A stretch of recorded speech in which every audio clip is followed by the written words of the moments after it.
Welcome to Born for the Trades, a home service podcast. I'm your host, and unfortunately, our co-host, Shreya, she's stuck out there in California. It's crazy out there with that hurricane situation.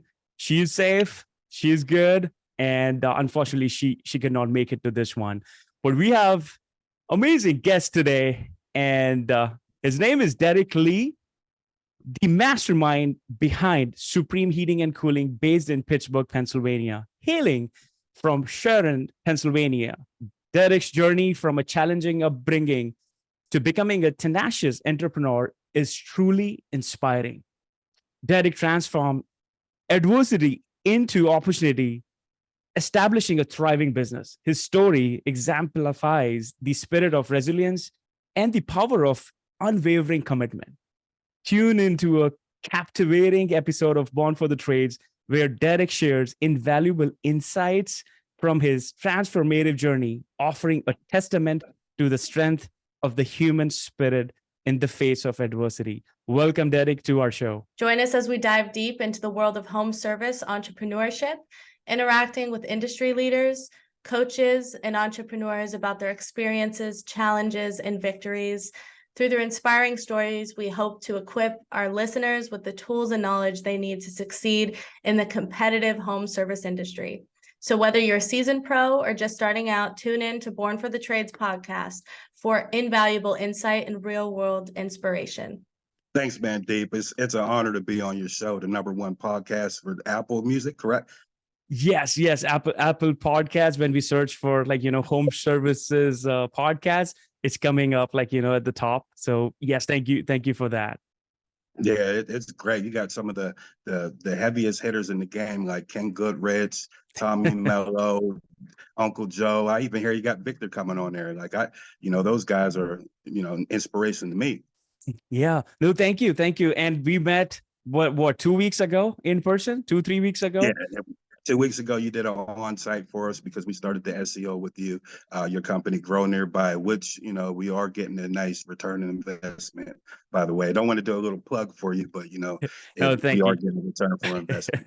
Appreciate that. I'm super happy. Everything is going well. You have amazing work culture. I met your each and every technician out there, and, we were hanging out for a couple of days. Amazing.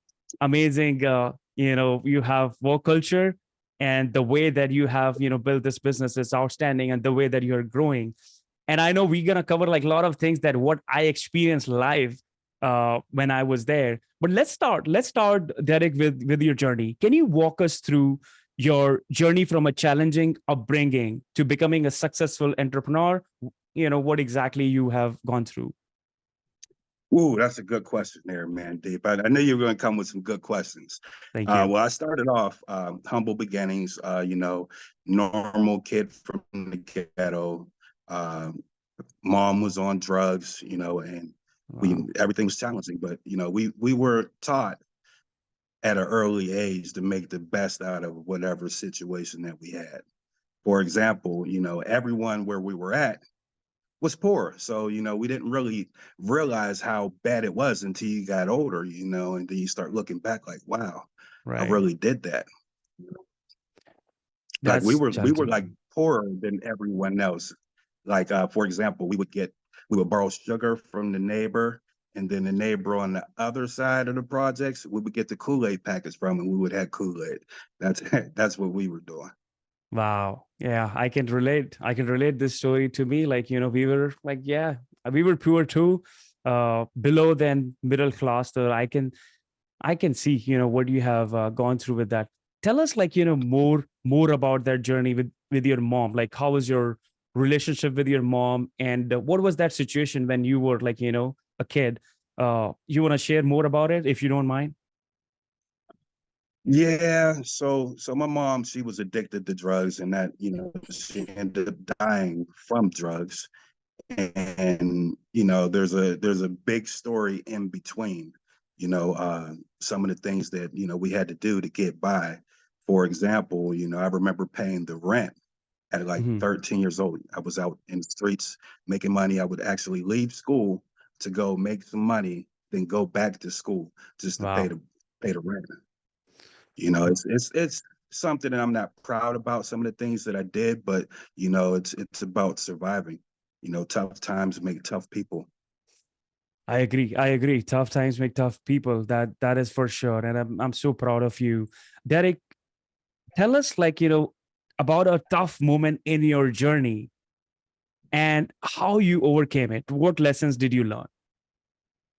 As far as like my overall journey, or Overall journey, throughout. Yes. well, like I said, you know, like I try to make the best out of whatever situation that there is, you know, because there's always some good in everything, no matter how bad it is. You know, I remember one time we didn't pay the rent. You know, we're living in the projects, the middle of the projects. We didn't pay the rent, and the landlord, he took all the doors off of the house, and we had sheets like Wow. covering the doors. And I had 3 days to come up with $1,200 for him, and I was Wow. like 12.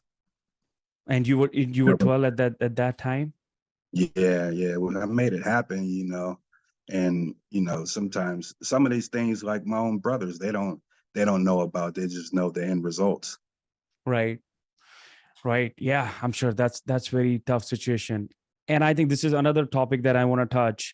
And as a minority, in the industry, how has your background shaped your leadership style? Well, my background on the way I grew up, I take things from that in order to make them happen now. Like we were talking about diagnosing the customer. You know, Hmm. I got that from growing up in my environment. We had to be very aware of everything. We had to know everything. And with HVAC, instead of actions, you know, I transformed that into dialogue. So, you know, I can talk to the customer and see exactly what they want and offer a solution for it.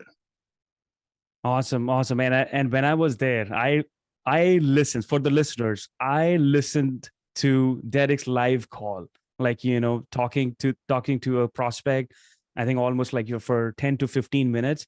And I think you mentioned that your closing rate is 83 or 84, something like that, right? Closing rate. What was Uh, that? it jumped up. I since you left, I went like 20 for 20.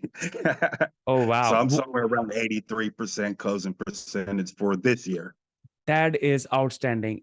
For the listeners, for the trades family, what's the secret sauce, Derek, for that 83% closing rate? Do you want to share some insights? Yeah, so you got to make it simple. You know, it's not about selling the customers, getting them to buy. You know, just look at yourself on the other end. Say if you go to a car dealership, you're looking to purchase something. You don't want to be sold on anything, and you don't want hard pressure. Yeah. You know that. So it's more about getting the customer to buy. Listen to the customer, see what they are looking for, explain certain things to them, and then, like Uncle Joe says, what should we do? I ask them, does that sound good? And if it sounds good, then I close them. If it doesn't sound good, then I go back and figure out what they didn't like, and I resell them. That is amazing. And now that brings to another question, Derek. And I truly loved it. What you said when I was there in Pittsburgh with my team, that you diagnose the customer, not the system. So you want to, and I think I really like this quote, by the way, and I'm going to put out on social media. So what do you mean by like customer diagnosis, not just the system? You want to share more? You want to elaborate about this more? Okay, we'll look at a repair call. Okay, for example, a customer calls and their air conditioner isn't working. Okay, that's cool. So when I go there, I ask them more about what happened, and I get them to tell me, you know, like, hey, you know, every year I'm dealing with this or I'm dealing with that, and I get them to tell me what they don't like about the system and how long they've been there and how long they've been dealing with the issues, and then I give them a solution for everything they just told me. It's pretty simple. That's that's amazing. And when it comes to solutions, I know you are a big fan of Uncle Joe. So do you believe in offering options helps overall process? Oh yeah, yeah, for sure. Uncle Joe, he likes giving 6 different options. I think that's a little too far because, once you go into 6 different options, they kind of forget the ones above it. If you listen to the customer, they're going to tell you exactly what they want to do, and then you can give them 3 options. More Right. than likely, if you listen to the customer well enough, the first option you give them is the one they're going to pick. Right. If you do it right, your only objection is going to be price. Right. Right. No, I think giving options like works amazing, and that's what exactly we have just onboarded one client, and they specifically wanted like options. What our options looks like, and they wanted to present by learning from Uncle Joe, which is great. And I would like to ask you: have you encountered a moment where you realized your story was inspiring to others in the HVAC field? Oh, yeah. So, for example, a couple of things that I'm proud of.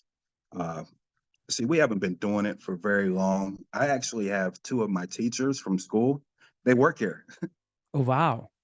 Yeah, I got other HVAC owners. They asked me to work here. They want to stop what they're doing and work here because they believe in the journey, and what I want to do. That is amazing. And a couple of like, is that like from the high school? Like teachers from high school? No, no, I'm talking like HVAC teachers from trade school. Oh, wow. Oh, wow. And they work for you. That's phenomenal. That is amazing. And I think you mentioned, I think I should have asked this before, but for some, like I think at one point you mentioned that you did your MBA, right? You did your Yeah, I didn't complete though. I don't have my certificate. Things were a little hectic in my life at the time, but that's what I was going to do. It started off with in the restaurant industry. So this isn't my first industry that I've been a part of. I've did restaurants, I've did gas stations, and I had a mentor at an early age. I told you my story about how things were rough for us, but I had a right, friend. His dad owned a huge restaurant, and I would talk to his dad all the time and, pick his brain and figure things out. And he took me under his wing and he taught me a lot of valuable lessons about, being an right. entrepreneur. That is amazing. And that was like, do you say that was a like turning point in your life where you thought about like HVAC is the field where you're gonna pursue? Is that right? The HVAC came further down the line, I started off with gas stations first, and it's a coincidence. So there was this gas station when I was younger. I got caught stealing. I was like 10 or something. I got caught stealing and I ended up buying that gas station. So it was like, that's one of my biggest accomplishments from, being not allowed into a gas station to owning it.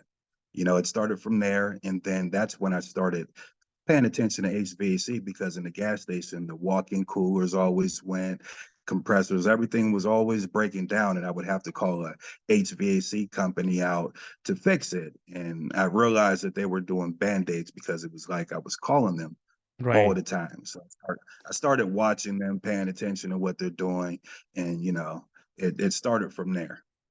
What a great story, because I think a lot of people see that, but they might have like experience as an individual, but you saw that opportunity right there and turned into something great. That's amazing. Would like to touch base on the numbers, because I saw that you are right on when it comes to numbers. Your numbers are dialed in. Your closing rate and how much you're doing, like what's your goal for this year, 22, 23, like everything is dialed in. You want to share for the listeners, for those like maybe starting their company, or those are doing like maybe million or 2 million in their HVAC.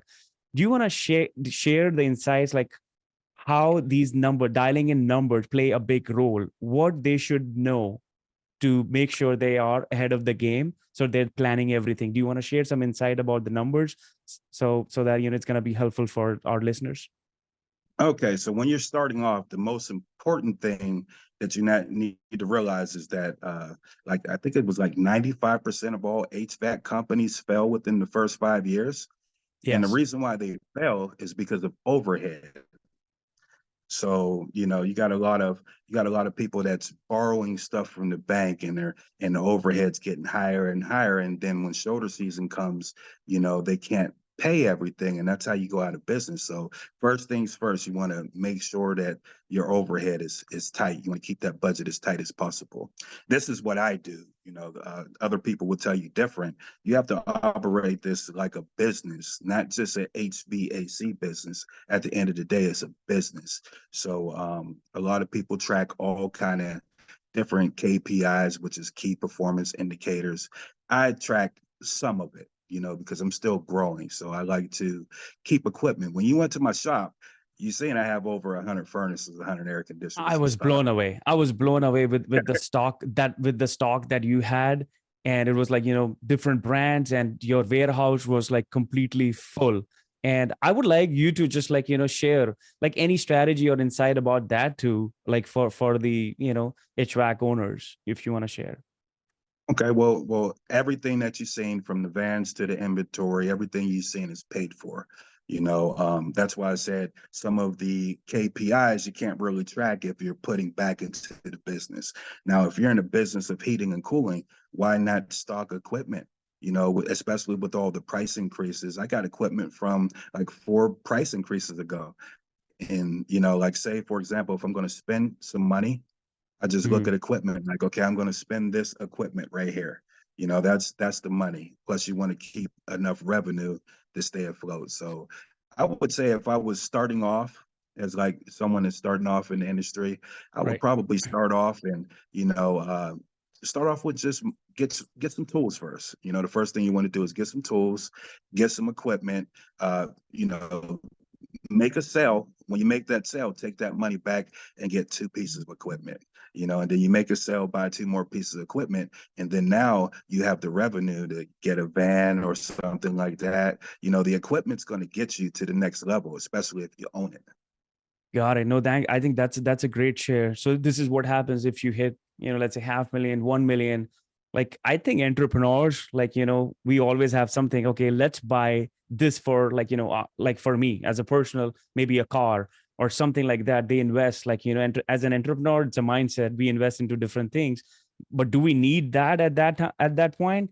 I think no. I think this is what exactly you have done. Like from the beginning, you kept investing in your business, and you buying stock in advance so that you don't have any overhead, right? Is that the strategy you followed, Derrick? Yeah, correct. So my overhead at the beginning, before I got with you, I didn't even have advertising budget. Everything I was remember word that. of mouth.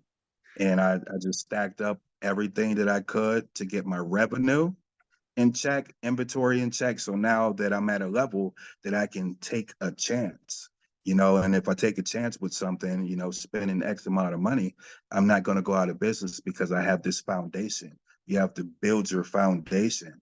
And, I wanted the most solid foundation as possible. So Yeah. now I can go out and try new things.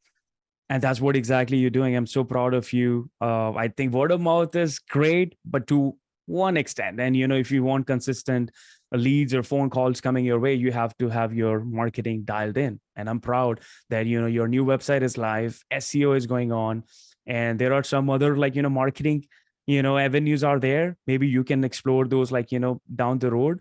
That's great. But you want to share like how marketing, you realize that marketing is important. You want to share like just like a couple of insights like why marketing is important? Okay, so I could tell you the difference between before I started the SEO and now that I have SEO. I figured out a way to dominate everything you can for free. I wanted to stay on top of Google Maps, get my reviews and everything up. And I was getting a lot of calls from this direct area. Right. And then you start doing the marketing, the SEO. We were targeting different cities, and now I'm getting calls from some of those cities that I wasn't getting before. That is amazing. I think for the listeners, I want to add that sometimes you think that by targeting zip codes, by targeting counties, that you're gonna get like a lot of traffic, but it doesn't work that way. You have to have content published on your website in the form of like, services. What do you service? AC repair in Pittsburgh, AC installation in Pittsburgh. I'm just giving one example. You have to have content for your city where Google My Business is located. Plus, if you want to dominate other areas, like Derrick has on his website, surrounding areas, wherever you go out, you should have like city pages for that. And no, I think that's amazing. You're on a right path, and thanks for sharing your insights. What advice do you have for like aspiring entrepreneurs facing challenges similar to what you have experienced? Like just maybe a couple of advice. Well, so that's a very good question. Thank you. So it depends on like what type of adversities you're having. I would like to start off with the people that are thinking about becoming entrepreneurs. Because once you become an entrepreneur, that's a whole different can of worms if you don't have all your strategies put together. I would just look at, what do you plan on making? Like if you start, what are you making right now? How much money do you need to survive? And I would calculate all that. And then I would go to the drawing boards like, okay, when I started off, I talked to the wife. I said, hey, I'm making this much. So all I have to do is get X amount of installs a month. And I did it on the low end. I did the numbers. I said, if I do 4 installs a month with my one person that I had at the time, I was going to make double the money that I had working the job. That's And that's I surpassed that by it's crazy, to the point that we had to hire more people right away. Yeah. No, I think this is really a great advice where, you have to be very, very strategic about especially when you are starting or you are at one point where you're growing. And I know, like, we literally talked about like this topic. This is very sensitive topic, and I don't want to go into deeper, but just want to touch base for the audience. Being a black man in the trades, minority business. I know it was a tough time, like for you and other people in the past. Like, do you see that situation has changed in the U.S. now, or do you see it's exactly the same situation like before, where a lot of like minorities, they have faced a lot of challenges, or do you think it's better now? It's a little bit better now, but it's still rough. Like for example, we'll get some reps that don't know me. They'll knock on the door, come inside, and they'll walk right past me to talk to someone that works for me. And they don't really realize that I'm the boss. It's very rare, and then you have a lot of negativity towards, like, a lot of people think black owned means cheap, not as good, second rate. Hmm. Even some black people feel that way. Like I'm not trusting them to do my stuff. I want to call the other people, which is, you're going to have that. I'm sure that you experienced things sort of like that before, but, after you start showing and proving, it's a little different for us now. We have a track record now. You look anywhere at our company, it says we're great.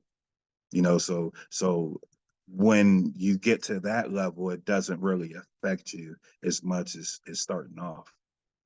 Yeah, great. Yeah, great thought and great mindset. And I think at one point, like if you take out from your head, maybe I think it doesn't affect you, because I'm the example here. Like I was not here in the US, but like my religion, they call like Sikh.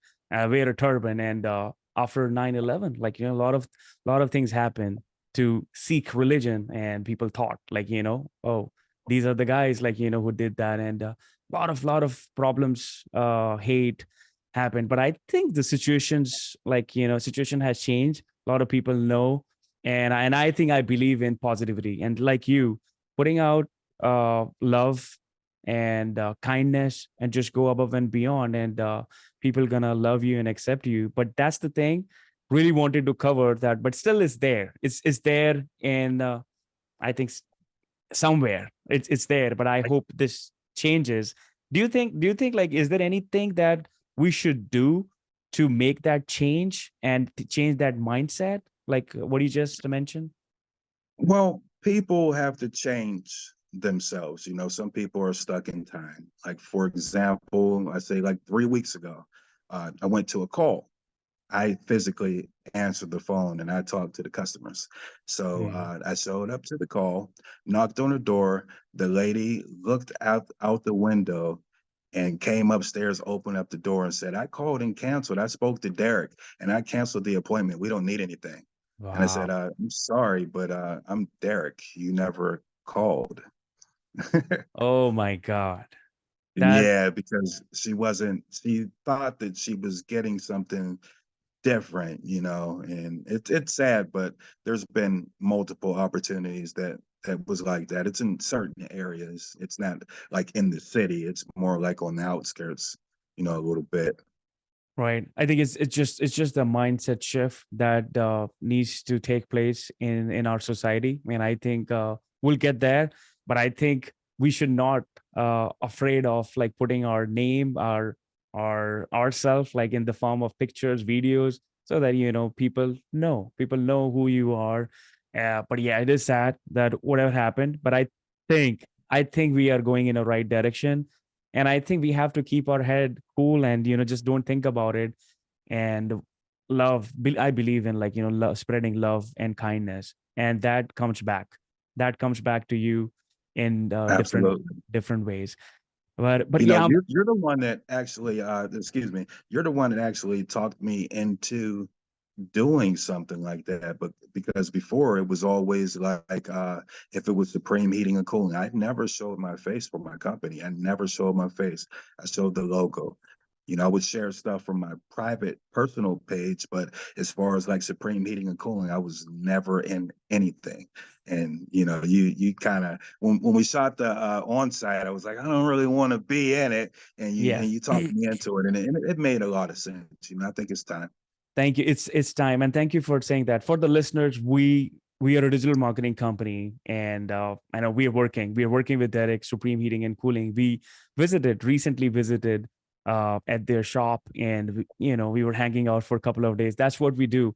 And the reason, like people ask, like why I travel and why I do these media, and we do it like on the house, like to help putting out real and authentic, you know team, your face, and your company, your story out in the market, so that people know who you are. And I know you were hesitant. Okay, man, Deep, really, we're gonna like post? I was like, yeah, absolutely. It's been a while without your face, without your team, without like just like I stock pictures. Like people want to really work with who you are, so that people will get to know who is Derek, and so that that lady will not like get afraid or like get scared, and she knows like who is coming. That's Derek out there, and that's what I want. I want this change, and I'm on a mission to put yourself like as who you are. That should represent your company. That should be there on your website, social media, and that's the way to do it. And I think, yeah, God has given me this path to continue. I'll keep continue like whatever I can do to support. But really happy for you. I think we got like good content there in forms of like videos and images that we're gonna be using. I'm so proud of you that you are putting yourself and your team in front of everyone. Thank you so much. Another thing that you did for me, I didn't get a chance to tell you yet, but so when you were on the on-site, you posted some of the pictures of me and my team or whatever. I posted one of those pictures and I put a little message behind it, you know, about wanting to reach out to show people that there's other options than Yeah. college, like trades and stuff like that. And I got about 6 invitations to talk to at risk kids, you know. And Wow. one of the programs is a program that I was actually in when I was younger, you know. And it's like, you know, without that, I wouldn't have those opportunities. So I Oh appreciate wow. you. Oh wow. Appreciate you too. And I know like when I was taking selfie and pictures with you, said, man, Deep, you really want like picture? I was like, yeah. And you said like, maybe you look like my bodyguard. No, man. Like we are human beings. We are human beings. Maybe I wear a turban. I think we just need mindset shift. And yeah, it literally gave me goosebumps. I think we just have to put out our faces and who we are. Be real, be authentic, And I think audience is out there to accept us. So proud of you, what you're doing, and I'm so happy that you got those opportunities. That's amazing. Thanks. I appreciate Yeah. it. We're gonna wrap up now with like last couple of questions. I know it's a little bit tricky. It's easy, but a little bit tricky. What's the best advice and what's the worst advice you have ever got? Okay. Not going to name names. Okay. I'm just That's going to tell fine. you That's what fine. happened. So there was this very, very, very, very, very big major hitter that I actually had a one-on-one with for an hour at Victor's event. Wow. In Vegas. It was someone that was one of the biggest guys out there. He told me to he was telling me about hyper growth, and he was telling me to hire for the busy season. He said, as many people as you can have, just hire them right now, keep them on all year. And I tried to do that a little bit, and it didn't make sense, and it was like I kind of Oh, felt like he was setting me up for failure, oh wow. you And know. that That, was the best advice, or I would say worst advice. that was the worst. Worst That was for the sure. worst advice. The best advice I probably received it from Victor. Victor, we had a one-on-one, we talked, and he let me know about urgency. That's one thing that I really didn't have. And he told me quite a few things. So as far Nice. as advice wise, and then Uncle Joe, Uncle Joe, he's He's awesome. he's you awesome. know but as single advice for me is probably when someone tells me don't give up. you know Hmm. that's I like everything simple. Say don't give up, you're on to something good. Don't change what you're doing. Right. Don't give up and keep doing what you're doing. And I think that's a great advice. Thanks for sharing. And Victor is great. And I'll be doing a live podcast with Shreya at his event, Profit Rocket, next month. And that's where I think we met uh last year. And that's how I think you followed me and my company. And so yeah, I'm so grateful to be partnered with you, Derek, and very excited for your growth. Look forward to achieving more together. And anything that you want to add before we wrap up?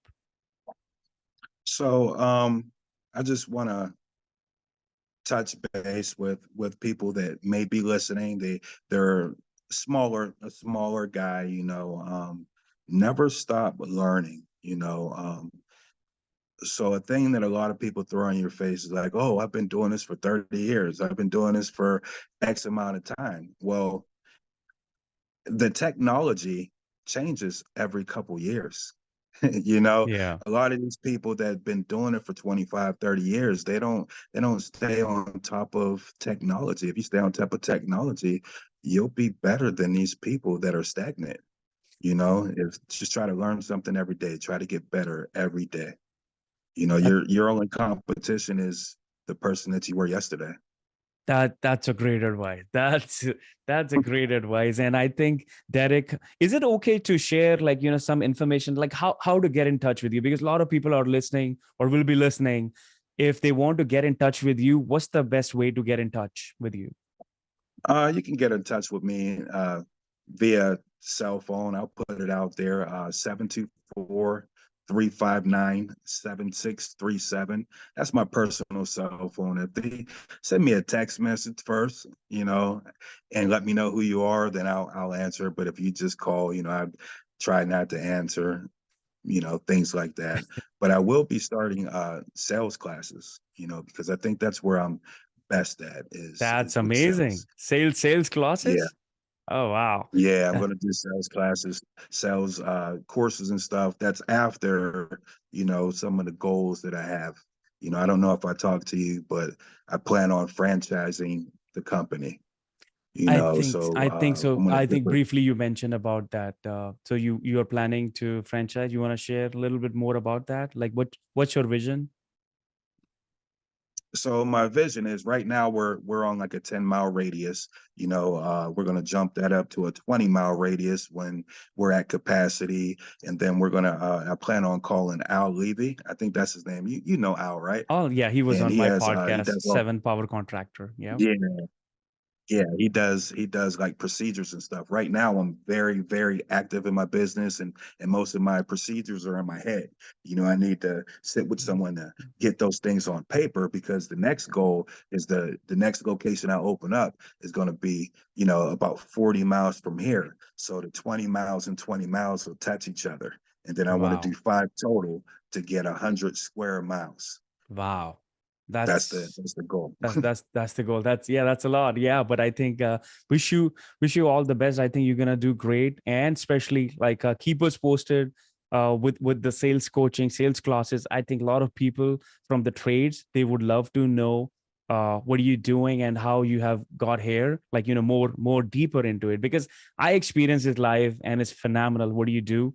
And I think you should share this wisdom with others, and I think that's how others can take their business to the next level.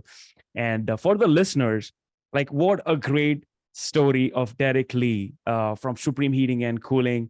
And I hope you learned something and start applying to your business, and don't hesitate to reach out to Derrick. He's very helpful, very kind, and and he's doing such a great job on helping others. And just reach out to him. We are going to mention his cell number in the description, and we will see you on the next one. Thank you, Derrick. Have a wonderful day. Thank you, Amandeep. It was a pleasure being on such a show like yours. Thank you, sir.